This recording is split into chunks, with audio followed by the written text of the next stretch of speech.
Welcome to the Mystic Access Podcast, where the magic is in learning.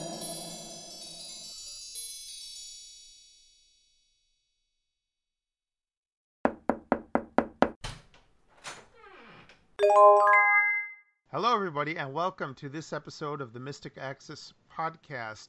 This podcast is being recorded on July 4th, 2017. Happy Independence Day for those that celebrate it, and happy day to those that do not. I'm Chris. I'm Kim. And I'm Lisa. And we just wanted to talk to you a little bit about some things. We're going to do a couple of site-related things. First, I wanted to mention that if you are using a BrailleSense U2, On Hand, Mini, what have you, and even the Braille Note Apex, you're not able to access the Mystic Access website. And that is because of the SSL certificate, at least that's what I think it is. Every time you go to the website using one of those devices, it doesn't let you in. It says invalid SSL certificate. So it's my understanding or my guess that those devices are using such an old version of Internet Explorer that it can't handle the 256-bit encryption of the current SSL certificate. So if you have one of these devices and would like to contact us to order something, you would need to do that either on a computer, on an iOS device, Android device, what have you, or you can call us on the phone. Yeah, we're happy to help you. Our real priority is to make sure that the order process on our site is secure and that your information is secure, and that is really the main priority. So unfortunately, we can't accommodate your security and also these really old versions of IE. So our apologies about that. You can always attempt to contact your manufacturer and see if they'll fix it. But listen, the problem is a lot of these are really old in the great scheme of technology anyway.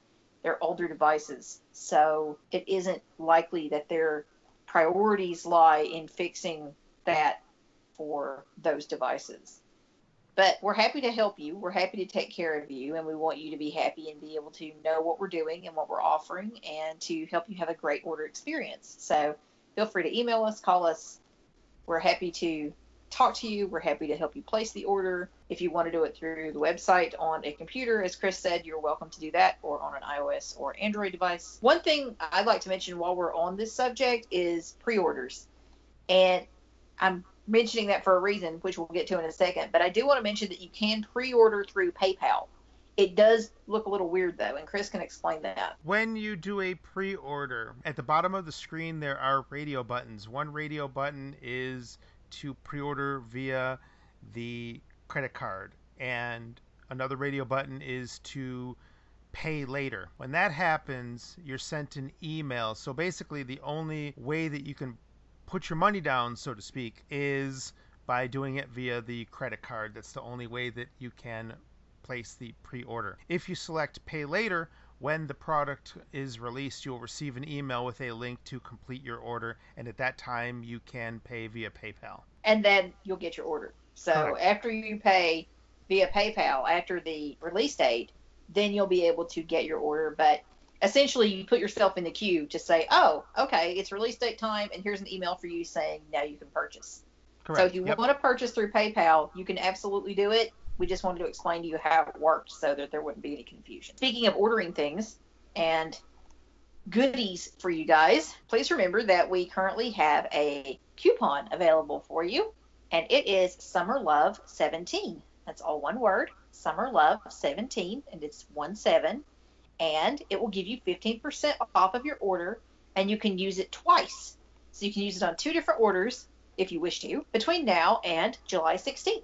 We just want to offer that as our way of saying thanks for hanging out with us and being a part of our community. And we want to give you a little bit of extra savings on your orders now that convention season is about to get into full swing. One thing you may wish to order is a pre-order, and it is the new Apple TV 4th generation audio tutorial, which will be out this coming Monday, July 10th. So very excited about that. Everything is coming along swimmingly there, and we really hope that you're going to like it. I hope I never have to ever reset my Apple TV ever again. It's funny that she says coming along swimmingly because there's probably been a few times when she's wanted to throw her Apple TV into the closest like river Body or of lake water. or something. Yes. Or throw myself into the closest body of water. Let me tell you, because there have been some moments there, especially during the setup process. But it's getting to the fun part now, and the recording is going very well, and it's getting closer and closer to completion with every passing day. So I'm very excited to be able to share that with you guys, and it's going to be fun. And the table of contents on the pre-order product page is going to change just a wee little bit, but I'm not going to change it until it's completely finished. By then, I'll be able to tell you guys how long it's actually going to be, but it's definitely going to be well over 5 hours. There's no doubt of that. Just the settings section alone and all those setup sections are long sections. But it's turning out very nicely. If you have been interested in a fourth generation Apple TV, if you have a third gen and want to compare a fourth gen Apple TV, or if you have no idea what I'm talking about and saying, well, what is an Apple TV? This may be something that interests you. And if you are interested in learning more, another way to possibly find out is we are probably going to have a free teleclass coming out with Apple TVs as part of it in the next several weeks. However, the tutorial will be off of pre-order by then. So that's another way if you want to find out more information, definitely stay tuned. If you aren't part of our news list and or our free teleclasses list, you may wish to sign up for those. And we'll put links to the free teleclasses page in the show notes so that you'll have that. And you can sign up to our free news list from any page of the website. It's on the home page and it's also in the sidebar on all the other pages. So you can find that and sign up for it. It's a heading. So if you scroll by heading, you will find the link. And we always provide lots of information there. So that's just something to note. The Apple TV tutorial is $39. That's kind of our sweet spot price. So if you'd like to pre-order it, you can. And now you know how to do it with PayPal, or of course you can do it via any major credit card. And just so you know, you are not charged until July 10th, which is the release date. To me, one of many advantages of working with Kim and Chris is I get to hear this stuff as it is in the process of rolling off the presses. I really think that the Apple TV tutorial is going to kind of take its place as a classic, kind of like the Echo tutorial and the Stream tutorial. They're very well done, and this one is just fantastic in the way that it's laid out and the way that everything is explained and demonstrated. So if you have an Apple TV or if you're thinking about one, this really is something to consider. You know, it's funny, when I got my Apple TV, after I got through setup, I thought, you know, using this is almost easier, I think, in some ways, than using an iPhone. And if the Apple TV had been around before the iPhone and iPod Touch devices were available, I think my recommendation would have been for some people, well, if you're not sure if you're going to use an iPhone or an iPod Touch, get the Apple TV first, because the interface really is pretty simple. So definitely worth considering both the Apple TV and the tutorial. Thank you very much. The only thing that I wish was that the Apple TV had like voice dream reader apps or Bard apps or something like that, Audible apps to add to our reading pleasure with the Apple TV. I think that would be awesome. I would love that. Well, that would be neat. Yeah. Also, just one more thing to add about the Apple TV tutorial. There are tips and tricks. It's not just do this, this, this, and this. It's, you know, in some situations, you're going to need to do it this way, because if you do it another way, it might not work out too well for you. And I think Kim knows exactly what section I am thinking about, and we'll just leave it at that. So another reminder, if you are not going to conventions and you are sitting at home wondering what you could do this weekend that would be fun and cool and interesting, we might have some ideas for you. Starting this coming weekend on the 7th and 8th of July, and the next weekend as well, we are going to have 4 free teleclasses on offer for you guys. And we're very excited about those. And we just want to give a quick recap of what those are about and how you can find out more information. On the Friday evening, the 7th, which is this coming Friday as of the recording of this, we're going to have a class comparing the Amazon Echo products with the Google Home products and what they can do, how they differ from one another, how they are similar to one another, things you can do with one that you can't do with another, information like that. We're going to have a lot of fun showing you all about that. And the next Friday, we're going to have kind of its sister class. So that is July 14th.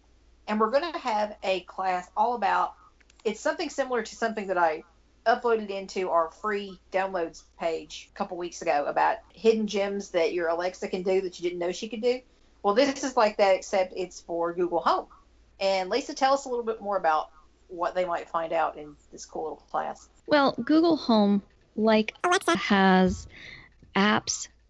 That's actually one of the sticky parts because they don't Yes. seem to have decided what they're calling them. And so people are making up their own minds. I've heard them called skills. I've heard them called services, assistant apps, all kinds of things. But they are some things that you can have the Google Home do that are not natively baked into the Google Home app. It seems like a lot of people know about the native features, but they don't know about these more obscure skills and services or whatever you want to call them. So we will be discussing some of those, and some are very similar to what are on the Echo, and some are different. And so we think that this will be, as Kim said, a nice sister class to the one on the 7th. Maybe you have a Google Home and you just don't really know about all the things it can do. Maybe you have a Google Home and you're just not familiar with all that it can do. As we've stated in a previous podcast, it is still undergoing quite a lot of changes.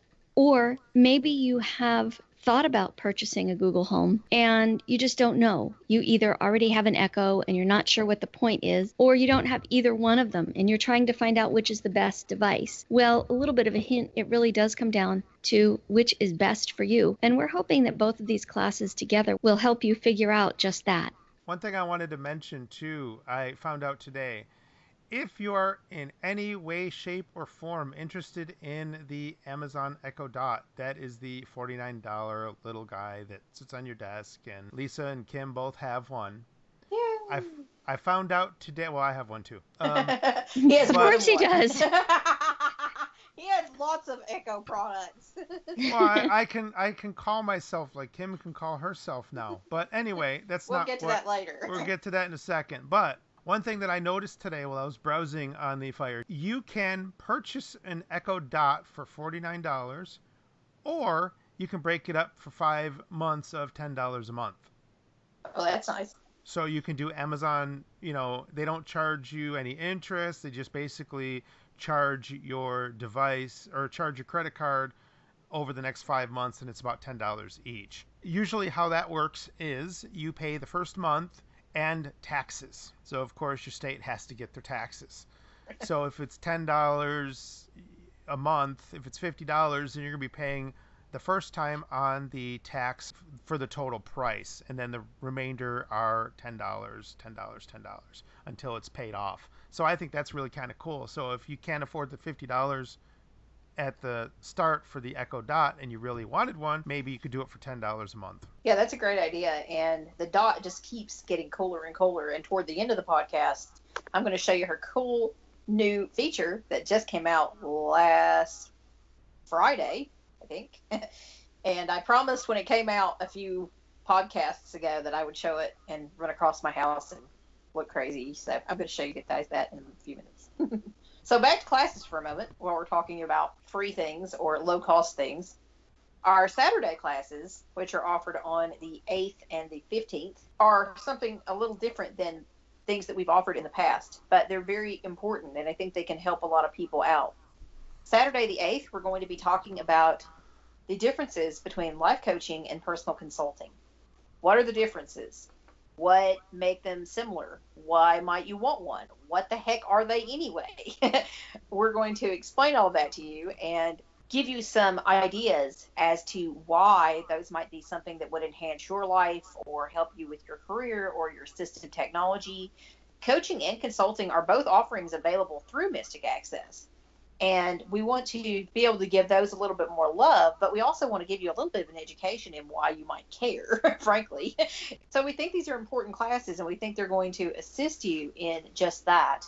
The following Saturday, and I say these are important classes because in this class, on the class on the 15th, we're going to actually do some live demonstrations for you and show you what it would be like from a coaching perspective and from a consulting perspective and how they differ. So you'll be able to see in real time the differences and the similarities between the two modalities. Lisa, do you want to share anything else about these classes? Only that if you think you might be even mildly interested, you really should come. Yes. When I first heard about life coaching and consulting, I thought, oh, these are for people making 6 figures a year, basically high-powered, high achievers, business people. And really, life coaching and consulting can be for everyone. It can be a wonderful investment that can get you on the right track. Some people find that when they work with a life coach or a consultant, they get closer to that 6-figure possibility. Other people just find that they get help with their goals and clarity in their lives. And I say just, and that's not really what I meant because it can be very important. It's a little hard to explain, and I feel like I'm slow to get started. And then once I get started talking about it, then it's hard to stop me because I've had some coaching sessions and really can see the benefits. Here's an explanation you won't probably find on any coaching website. For me, at least, I find that coaching and consulting can really help you cut through the crap and cut through the stories you're telling yourself, the things that are holding you back. You know, sometimes, at least for me, because I really can only speak for myself, maybe I have a big or a daunting, scary situation. And my brain is so busy going, oh no, oh no, oh no, oh no, that it can't really think. It can't really come up with solutions. And depending on whether you're doing coaching or consulting, you may have those solutions suggested to you, or skilled questions may be used to help you come up with those solutions on your own. And sometimes those are the best because they're your own. They're custom made for you. And I don't know about you, but sometimes if I come up with something versus if someone tells me I should do something, I'm more apt to do it if I come up with it on my own. But anyway, I am getting to that point where it will be hard to shut me off, so I'm going to do it for myself. But if you think that you might be at all interested in these classes, you truly have nothing to lose, and you might find that you have quite a lot to gain by checking them out. Yeah, come spend a few hours with us and let us give you a little more information. It's going to be a lot of fun, and it's going to hopefully be very educational, and so come with your curiosity. Each of the 4 classes that we've just talked about are about 75 minutes, and we'll definitely leave time at the end of each class for your questions and comments. And you can ask about class topics, or you can also ask about Mystic Access related topics as well. So how do you learn more about these classes? Well, to do that, you need to sign up for our free teleclasses list. And this is a discussion list. It's done through groups.io, and you can find out more about all of our upcoming classes, and the information will be sent to the list. Call-in information, all of that will be sent. In fact, the information was just sent out this morning if you are already part of our free teleclasses list, but don't worry. If you join by Friday, we will definitely be sending the information again sometime Friday so that you will be able to get the information for the upcoming classes. And the information will be the same for all 4 classes. So once you have it for one, you'll have it for all of them. And we will be also giving the exact times of the classes on the list as well. So to sign up for that, you will go to mysticaccess.com/teleclasses. That's mysticaccess.com/teleclasses. And that will get you there. You will fill in your email address in the form on that page. And it's the first form on the page. So you'll see a search box up at the top. Go down past that, and then you'll see a page full of information. And you'll see a form to put in your email address to sign up for the class, and there'll be a heading above that that's descriptive that explains to you this is where you put your email address for the free teleclasses list. So do that, confirm your subscription, and you will be all set. And if you need the information and you're part of the list, just let me know or let Lisa know, and one of us can get you that, and we can make sure that you have the numbers that you need. Another thing to note, if you cannot attend live and you are part of the teleclasses list, you get first crack at the recordings. All the classes will be recorded.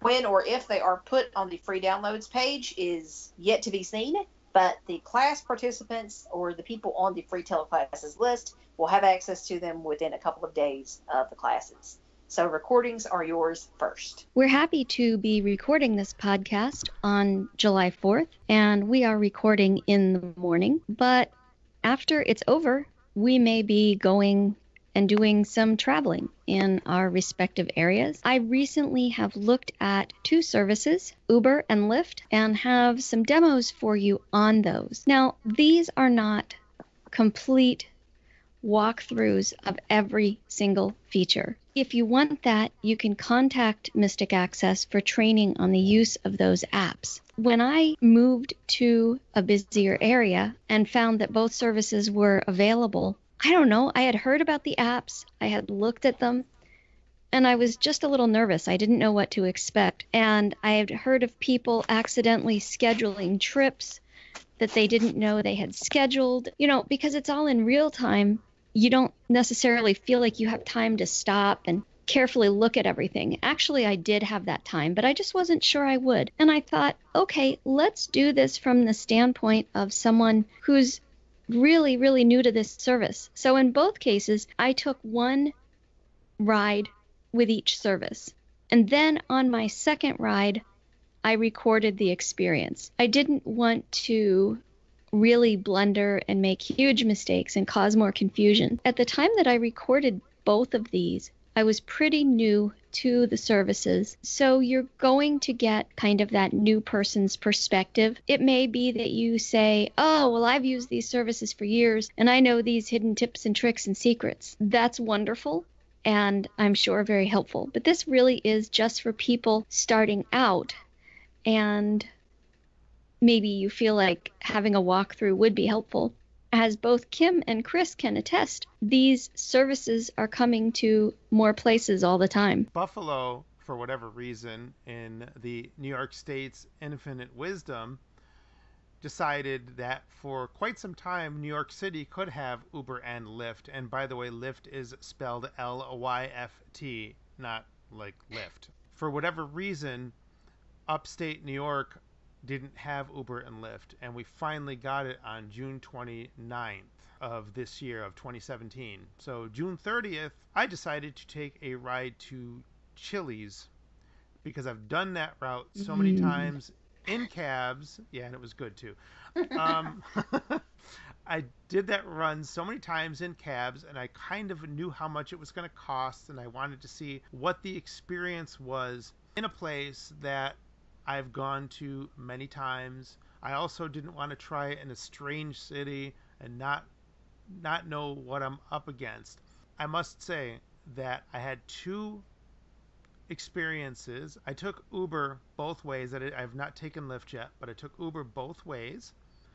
And you can pay with different pay methods. You can pay via credit card, you can pay via PayPal, and you can also pay via Apple Pay if you have Apple Pay enabled on your iOS device. I'm not sure about Android. I don't know if you can pay with Android Pay. I assume you could, but I'm not 100% sure on that. But the first time I did it, I went into the app and told it that I wanted to pay via my stored credit card. I hailed the car, and the guy pulled up, got into the car, had a really nice conversation with him. We went off to Chili's. He dropped me off. No money changed hands, nothing. He just left. It was like a friend pulling up to the place to let you off. When I left Chili's, I decided to pay via Apple Pay because I wanted to see what the experience was, if it was any different. Again, no money changes hands. You're not pulling your wallet out. You're not pulling your credit card out.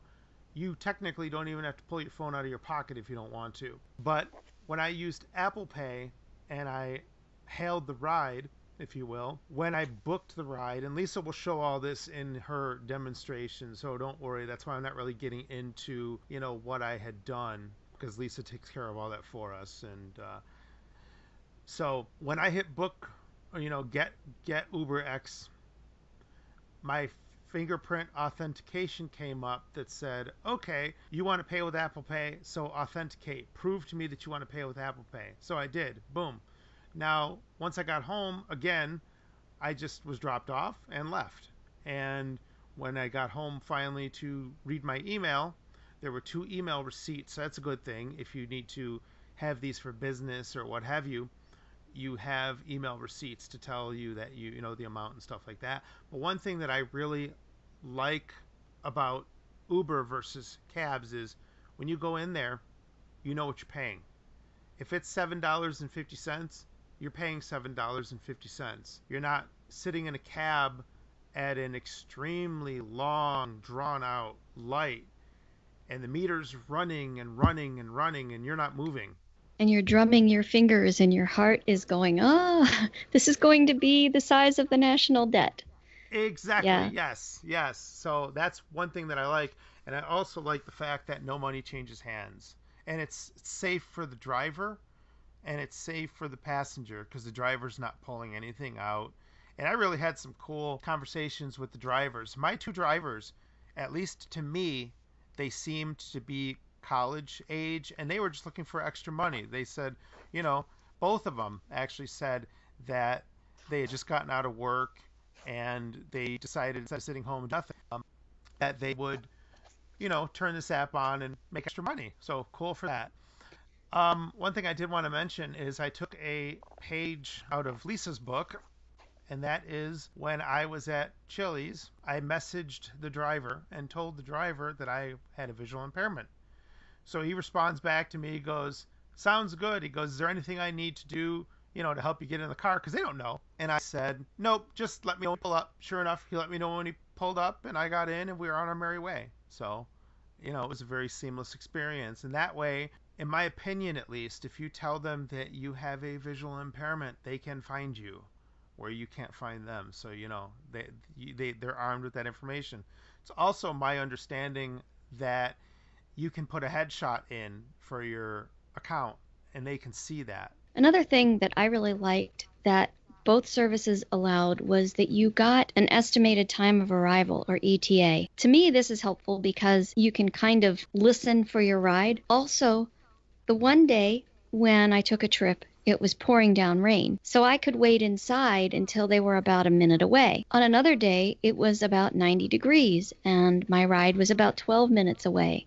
It was really nice to just hang out in the air conditioning until, again, about 1 or 2 minutes time, at which time I went outside, because you don't want to cut it really close. I mean, if they're saying the ETA is 1 minute, they could already be there. So you do want to give yourself a little bit of time, but I didn't have to stand outside as long as I would have had I been waiting for a cab.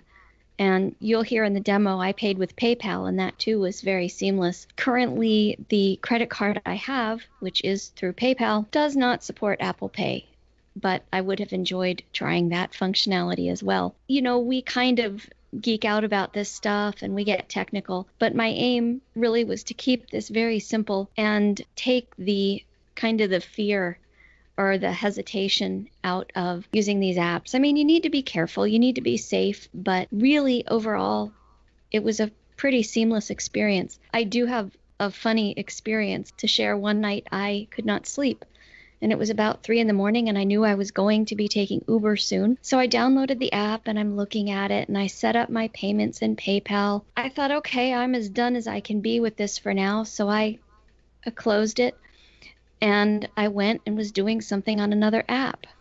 Well, about 2 minutes later, yeah, is right, cue the scary music. About 2 minutes later, I heard a horn honking outside the house. Now, what are the chances at 3 a.m? And I just knew I had scheduled a trip.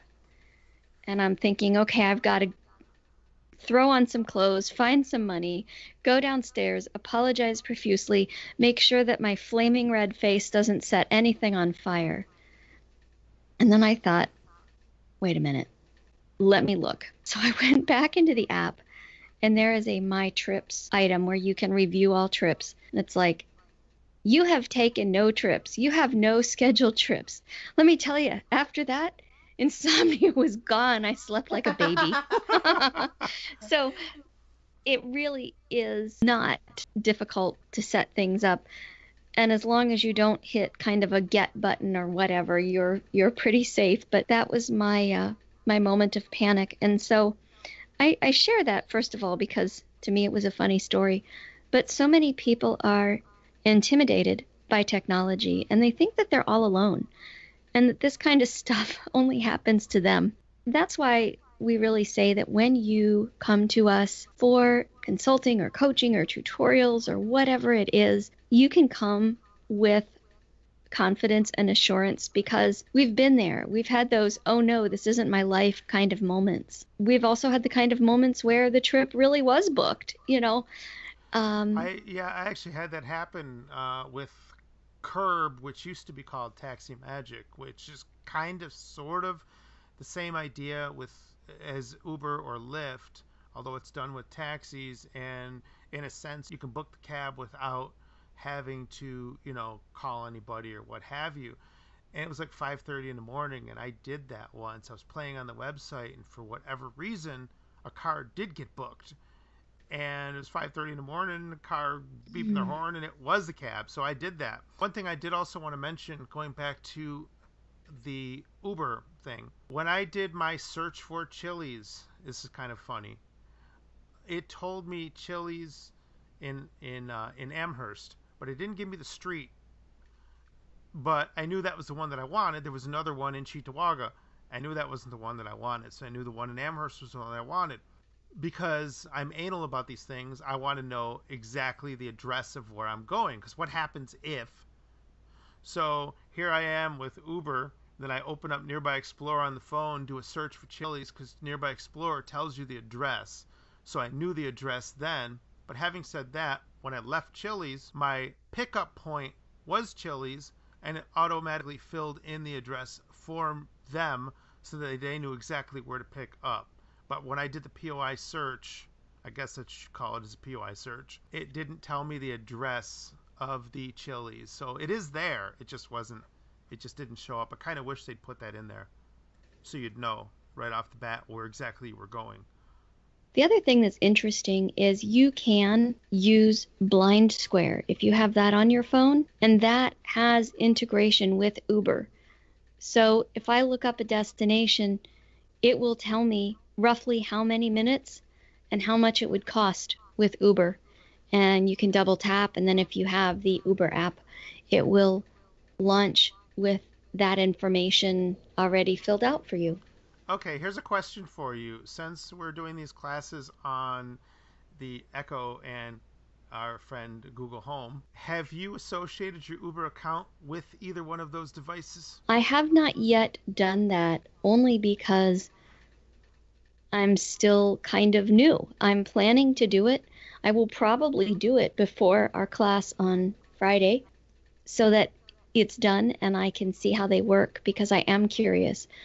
But again, there's a little bit of I hear you. concern. Well, like with the Echo, it's practically this bad. You think, you don't even say, you think, I'm hungry for Oreos, and it's like, fine, I've ordered your Oreos, and then they show up at your house, and I'm a little afraid of this being that quick. So part of me wants to try it, and part of me is like, maybe not today. Maybe I'm just not ready for a calamity today. People do use it from the app, and I'm sure that the biggest obstacle to my getting it done rests squarely between my ears. So now, thank you, Chris, for guilting me into it. now I'll have to do it, because here we are, and yeah, it really can't be that bad. And more than likely, I think what you do is you just associate your app with your ID and stuff with the skill. Yeah. Well, and maybe what I'll do is I'll do Lyft first, because there are fewer Lyft drivers in the area, so it takes them longer to get here. So if I find that I've scheduled a trip, I have a little more time to cancel. Plus, in the Lyft app, there's a cancel trip button right there. Mm-hmm. It's very easy to find. It's very in your face. So maybe I'll do Lyft first. I would say that's Chris calling the pot calling the kettle black there, though, because I don't see him having his little echo associated with Uber yet either. So Because I have that same space between my ears ah, that Lisa has. Not the exact same space. No, but definitely not the exact same space. No, but you know what I'm saying. Pretty Yeah. close. Quite frankly, I don't want some TV show to set it off or something. I wonder, there's that if too. it can be set up where it's like Amazon, though, and can have one of those 4-digit codes that you have to say before it'll automatically schedule anything. That would be cool. I have my doubts, but Yeah, I me don't too. know. Yeah, And it's That got would to be cool. give you that voice confirmation, Yeah. okay, I've Okay. confirmed your Uber, Yeah. or your it'll Lyft. be or here in what- 30 seconds. Go get it. In other words, you're done for, my friend. Yeah, that's what I'm Yes. waiting for it to say. Yes. Oh, boy. Actually, talk about responses. One of the things that I heard on the Echo, if you tell her she's stupid, she comes back with a response, which is kind of cute, but it's like she says something like, "That's not a very nice thing to say." Like, you're not supposed to call people stupid. So I thought that was kind of neat. Well, then there's Siri. Did you ever ask Siri what 0 divided by 0 is? No. Oh, Siri kind of goes off on a tangent. It's pretty funny. And Siri is not as nice as the Echo is on that score. And now that we've talked longer about the demo than the demo probably is, we hope you'll enjoy it. For some of you, Uber is a part of your daily lives. For others, though, you may just be getting started with it, or you may be hesitant. It could be that it's not even in your area yet. This was the case where I was living. However, I've temporarily moved to a larger city where I ultimately will be living, and they do have it. So I have just recently started using it and wanted to give you a walkthrough of the app and of a typical ride, if there is such a thing. I do not plan to comprehensively review every single feature of the app, but rather to give you just enough information to help you get started. For consistency's sake, I will be recording using the same equipment for the entire demonstration. I'm using an Olympus 720 DM recorder and my iPhone 7. Let's take a look now at the Uber app. I'm using VoiceOver Samantha, and it says Uber, as does Eloquence on my computer. However, from what I've heard, it is correctly pronounced Uber. The first thing you'll need to do, of course, is to download the Uber app from the App Store. It's spelled U-B-E-R. My understanding is that the app is also available on Android. I don't know about any other platforms. It seems that most people that I know use it on their iPhones. I'm on the app, and I'll double tap to open. Home screen. Where to? Button. From here, I can flick left, and there is one option. Menu. Button. I'll double tap. Menu. Close. Button. Lisa Salinger. Payment. Your trips. So these 3 items first give you information. I've already set this up, of course. It has my name, it has my payment information, and it has records of my past trips. In this case, I've only taken 1. The sign-up process was very straightforward, and I won't go through it here because it just is very textbook, very standard. Free rides. You can double tap this option and send others a code for a free ride. And if they use that code, both you and they get a free ride. Unfortunately, when I signed up for Uber, I did not see a place where I could input a code I had received. Help. This does contain lots of frequently asked questions, and you might want to read through this as you have time and interest to learn more. Settings. We'll come back to this in just a moment. Drive with Uber. We will skip this for obvious reasons. Most of the people listening to this podcast would probably not be eligible to drive with Uber. Still, if you're interested in the process, you could double tap that option. Legal. And then you have the legal information. Drive settings. I'm going to go into settings and just take a quick walkthrough. Setting. Back. Button. Settings. Lisa Salinger. This has my name, my mobile number. I can change those if I choose. Favorites. Heading. Home. And that gives the address that I currently have listed as home. Work.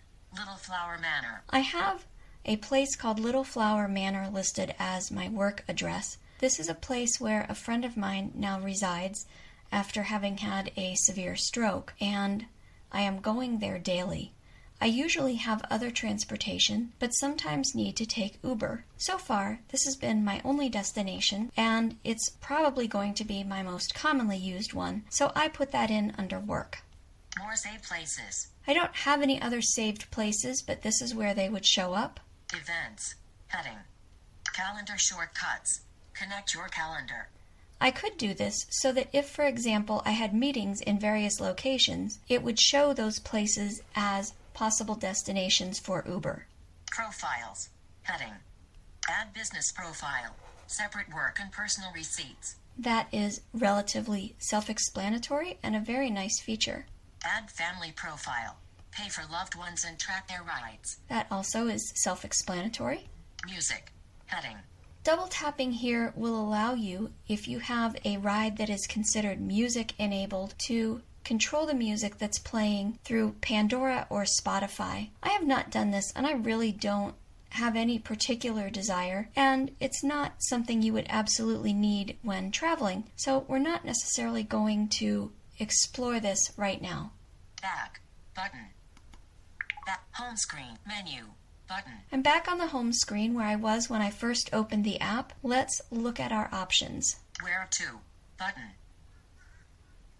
Work. Button. Double tap to open the feed for more content and actions. Button. This feed has links to things like messages that you receive, the ability to play back music, where you can learn more about driving with Uber, things that are either self-explanatory or that we've already touched on. The two other items on this screen are Where to and Work.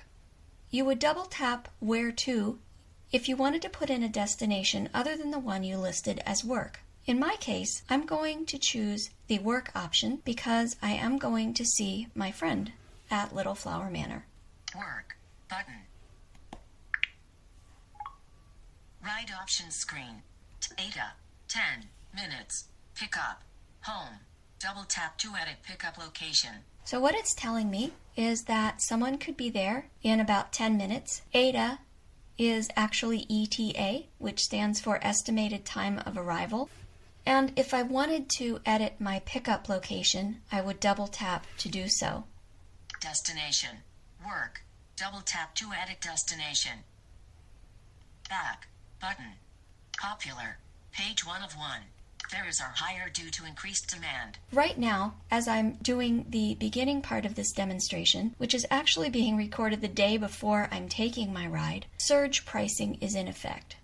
What this means is that there are either fewer Uber drivers out there right now, or there is more of a demand. For this reason, prices are higher. Now, if I wanted to wait 5 or 10 minutes, those fares may or may not go back down. Selected.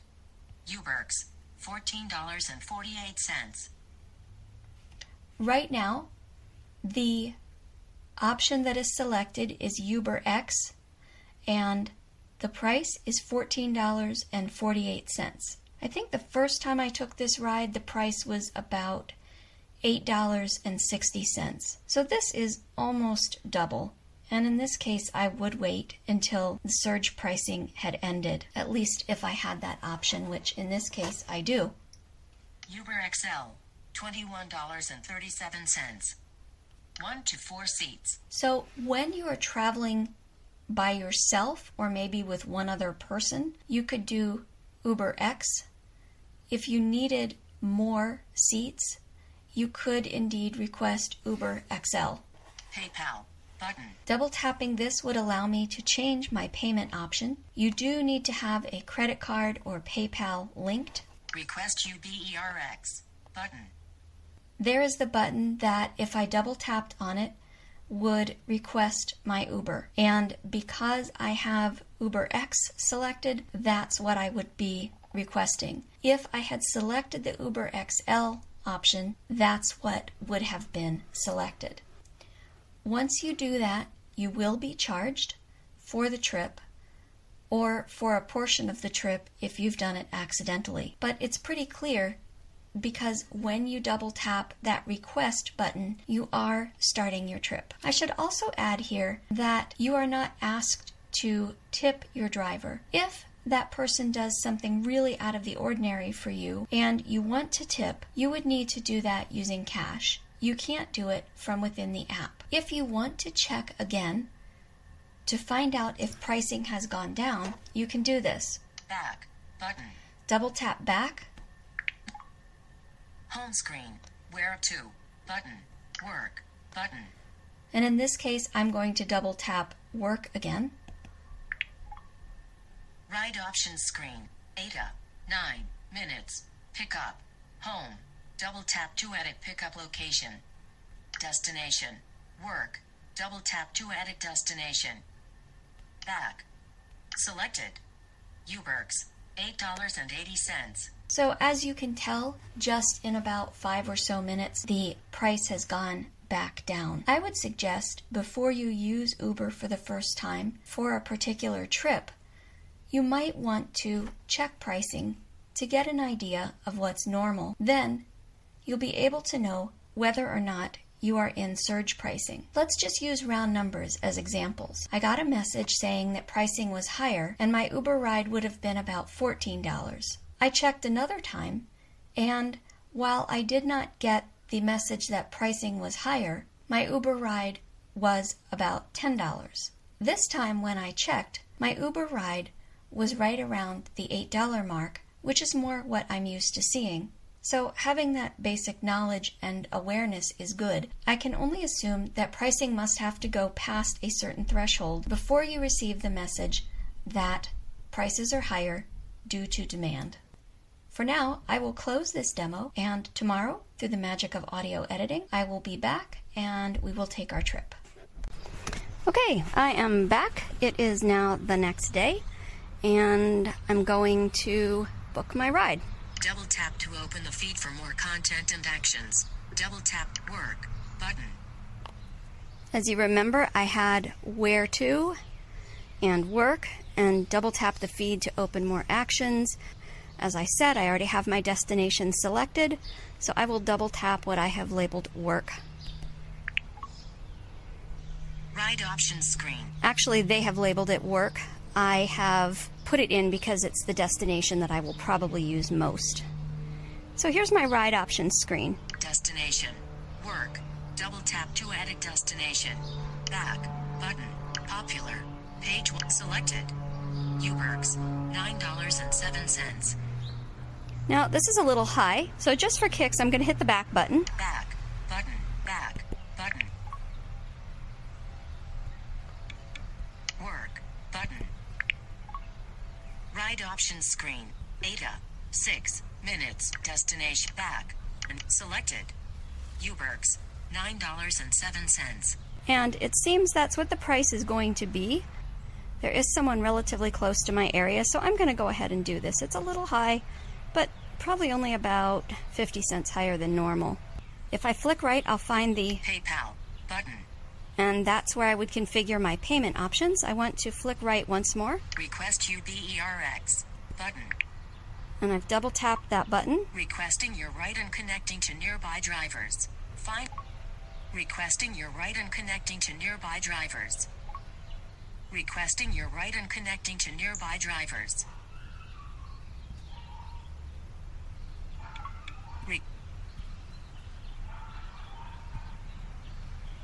Okay, and we wait. I guess it's thinking.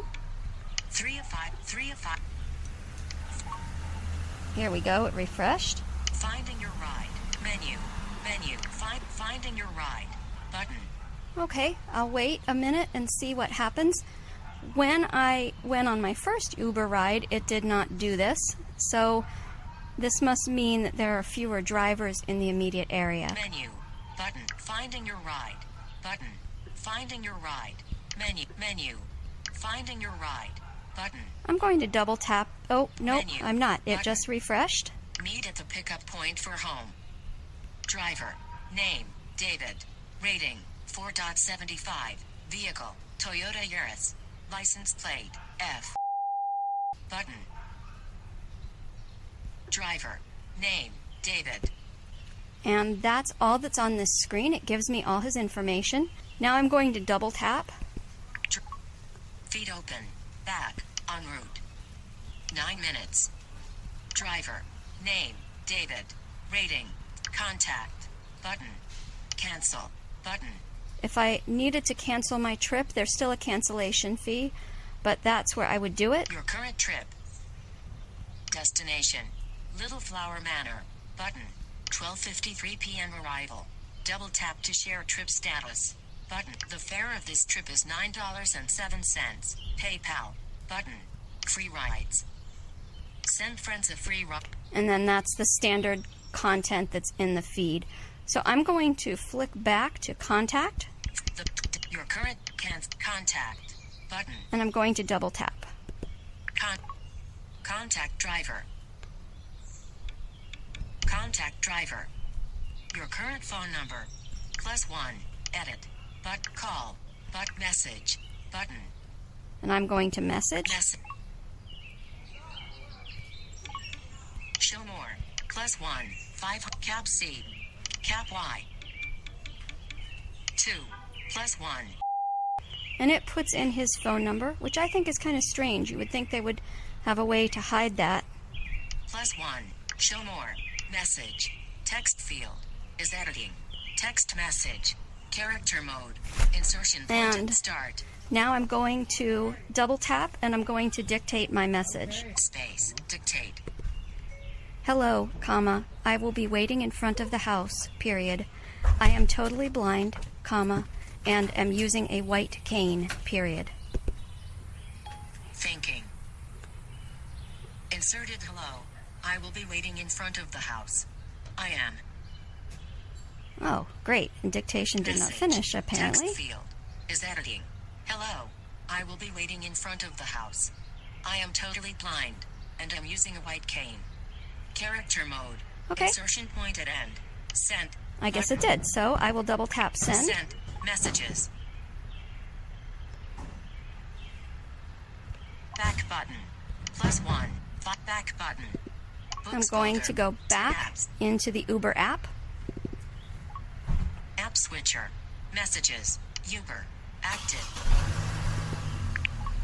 Uber. Back. Button. Cancel.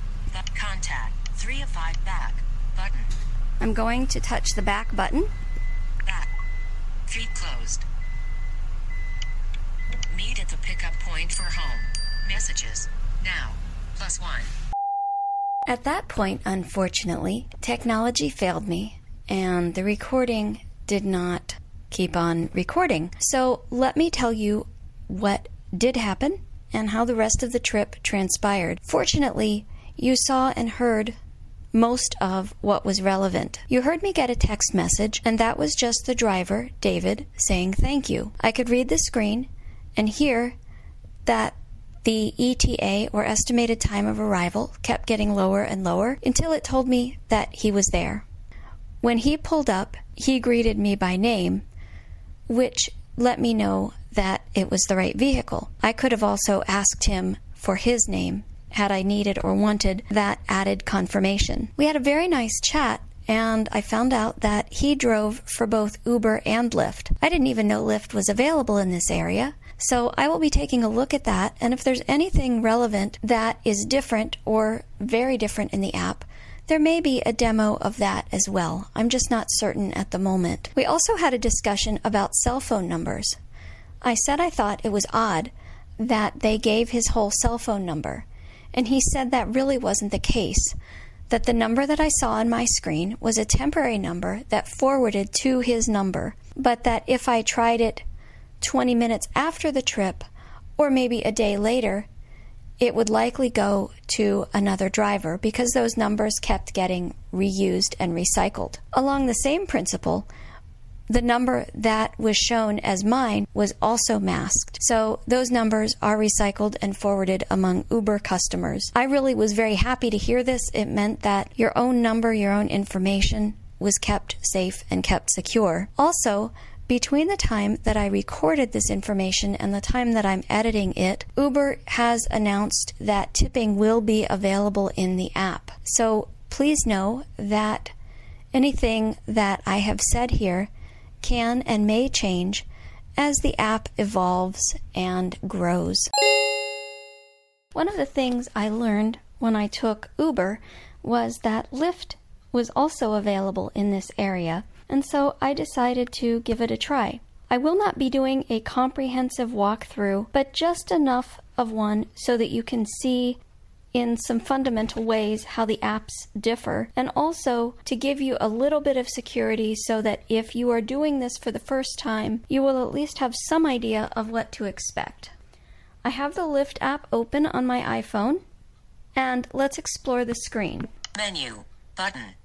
Here is where you can change and view various options, and you can set up your payment method and do all those sign up, initial setup sorts of things. Invite friends to Lyft. Button. That also is a similar feature in Uber. Ride mode. Lyft. Button. Double tapping this button will allow me to choose whether or not I am fine with 1 to 4 seats or whether I need a vehicle with up to 6. Pick up. 5. Button. This is where I do want to be picked up, so I will leave that unchanged. Confirm pickup. Ada. 7 minutes. Button.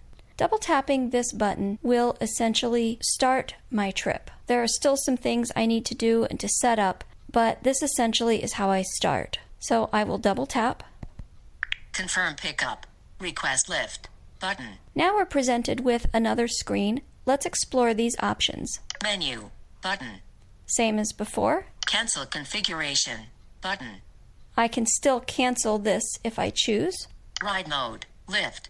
4 seats. Arrives in 8 minutes. Button. Payment method. PayPal. Button. Request price estimate. Button. Drop-off location. Text field. Is editing.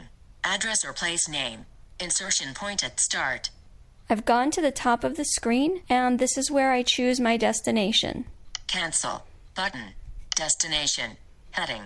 Drop-off location. Text field. Is editing. Address or place name. Character mode. Insertion point at start. Choose on map.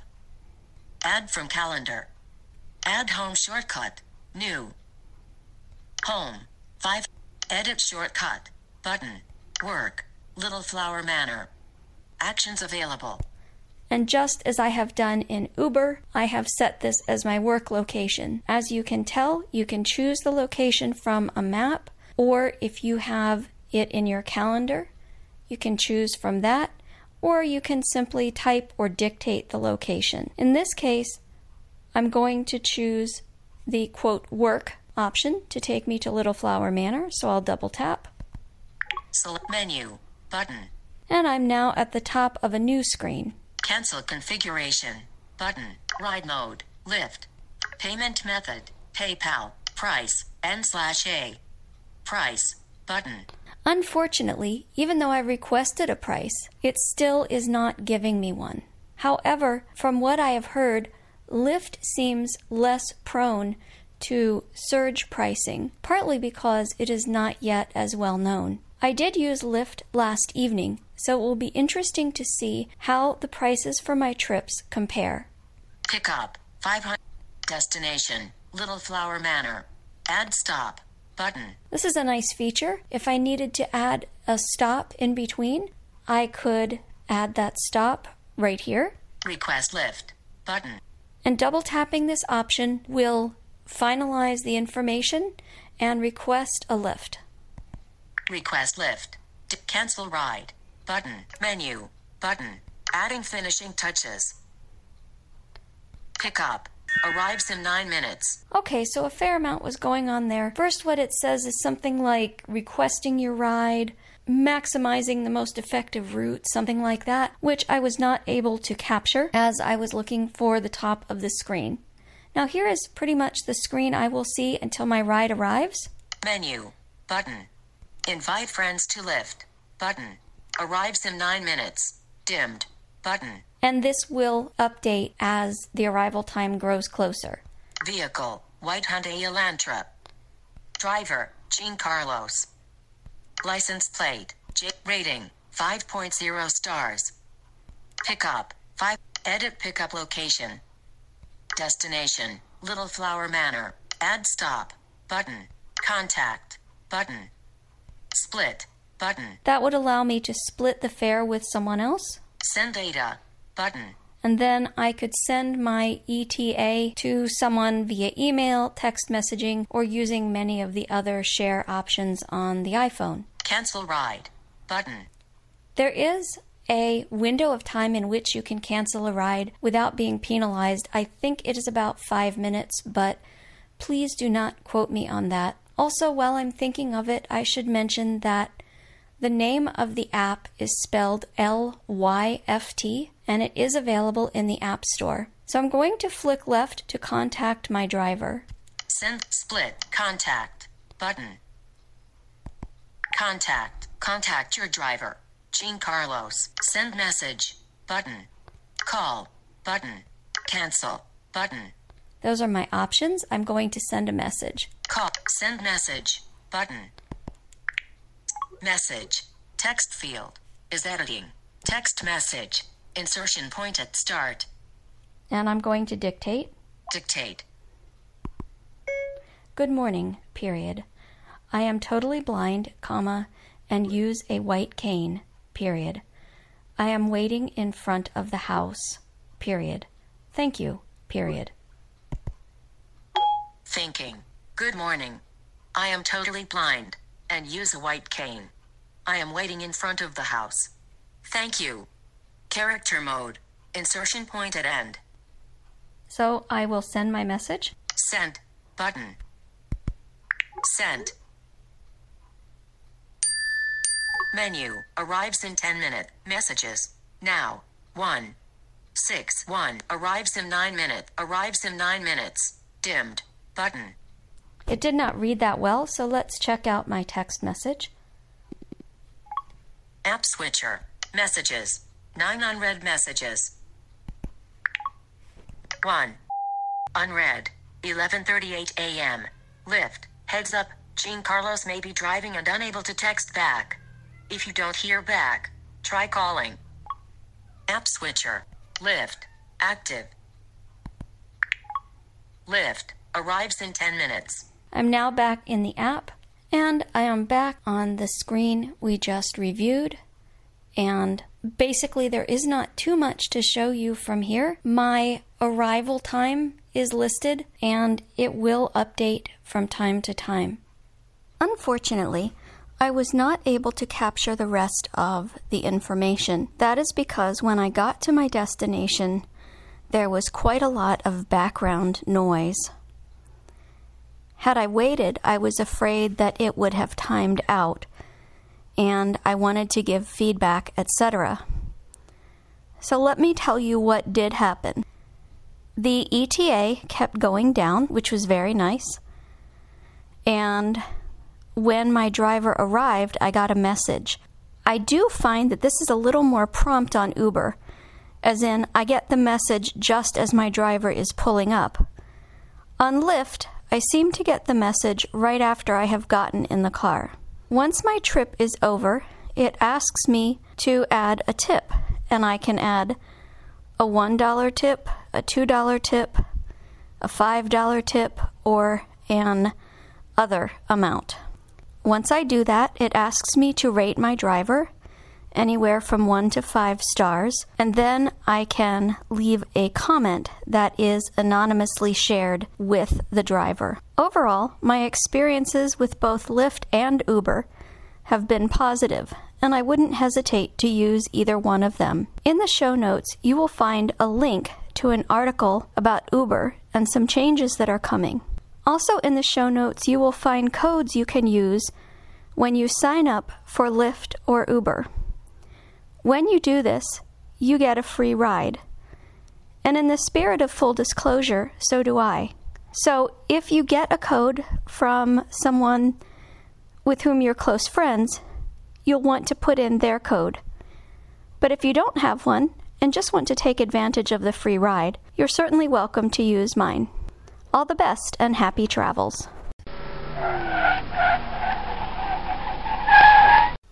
we are back, both exhausted from our Uber rides, even though they we've were. had Uber, we've had Lyft. We're ready to go now. It's madness. We've had a couple of nice rides, and now we can rest. Or talk to ourselves. Or we could talk to ourselves. Yes, we could. Alexa now has a new feature. It seems like every week I'm saying that she has a new feature, don't I? But that's okay. She has a new feature, and I mentioned on a previous podcast, gosh, I'll be so happy when Alexa has her intercom system built in, and you'll be able to utilize that. Well, now you can. If you have an Echo Show, you'll actually get video to go along with it. If you're using a Dot or an Echo, you will be able to just get the audio. So I noticed that I did not say tap. This is not available, unfortunately, on the Amazon tap. But you can use it on your Show, Dot, or Echo. I don't know about the look. I really haven't heard much about the look and how It's not available as of yet, anyway. Oh, that's right. It's not here yet. It's not quite ready to be brought into the world. It's on pre-order, I think, but you can't actually try this yet on it. But we'll see what happens with that. So basically, what Amazon has done is call this drop-in. And you go into the communications tab on your Alexa app and you enable it. And I think it's called enable. So you enable drop in. And then what you'll do is you'll be able to look at the names of your echoes and rename them if need be. And you could call one like kitchen or living room or nursery or bedroom or whatever. Or you could just leave them as they are. You'll need to know their names so that you'll be able to use the drop-in feature. Basically, you get some really cool little chimes, and you're able to experience whatever's happening in the other room and talk to whoever is there. I'm just trying to... The thing about this drop-in feature is you enable it for your contact. So you enable it for yourself. Yes, you do have to do that. That's important. You have to go into yourself as a contact and enable it there. Because you can enable drop-in for other people or places across the world.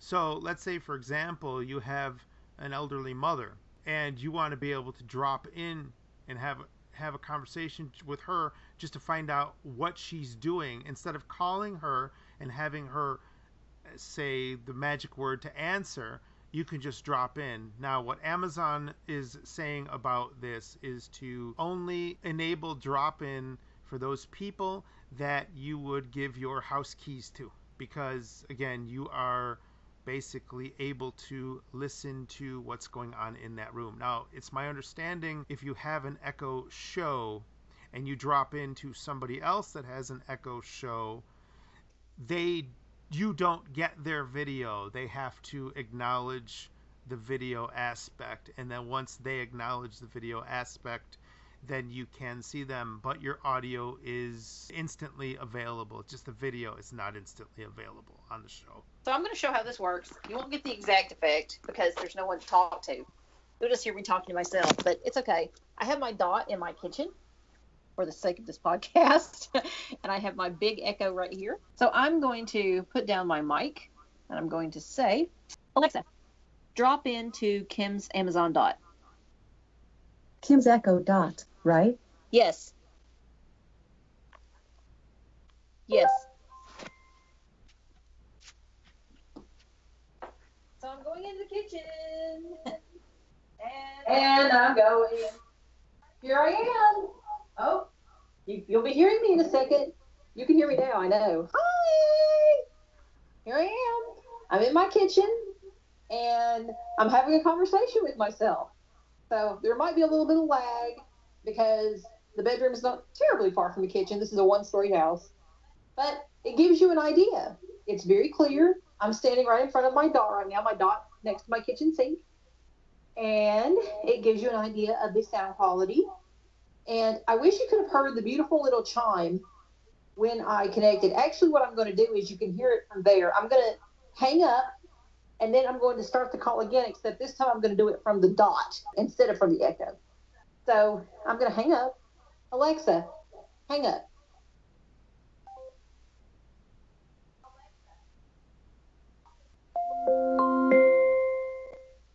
Hello, I'm back again. There's the beautiful chime.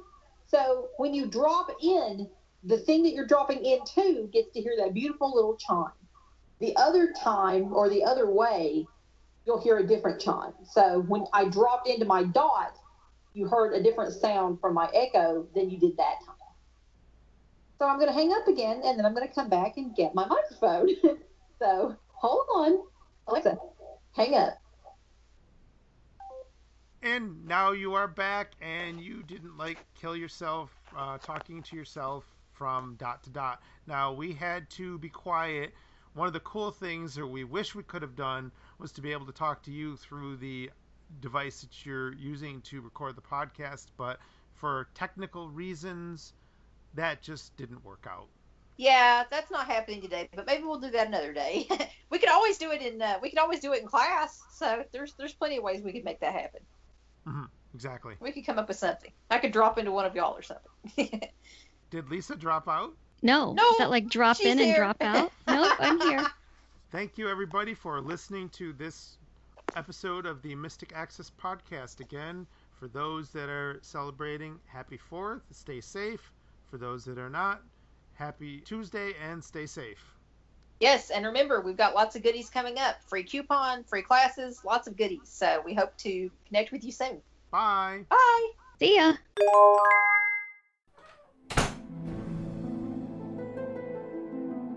The preceding podcast is a presentation of Mystic Access, where the magic is in learning. To contact us, please visit www.mysticaccess.com. Call us 716-543-3323 and press 2 to reach our Mystic Access podcast comment line. Email us at show@mysticaccesspodcast.com and follow us on Twitter at twitter.com/mysticaccess. Would you like to spread the word about our podcasts? Please tell your friends and colleagues to visit us at www.mysticaccesspodcast.com. If you enjoy what you hear on our podcasts, feel free to leave us an iTunes rating and review. We certainly appreciate those. Also, you may feel free to use our podcasts in your own RSS feed. Just be sure that all of our contact information is left intact. Thanks for spreading the word, and thanks for listening. We hope that you have enjoyed this episode.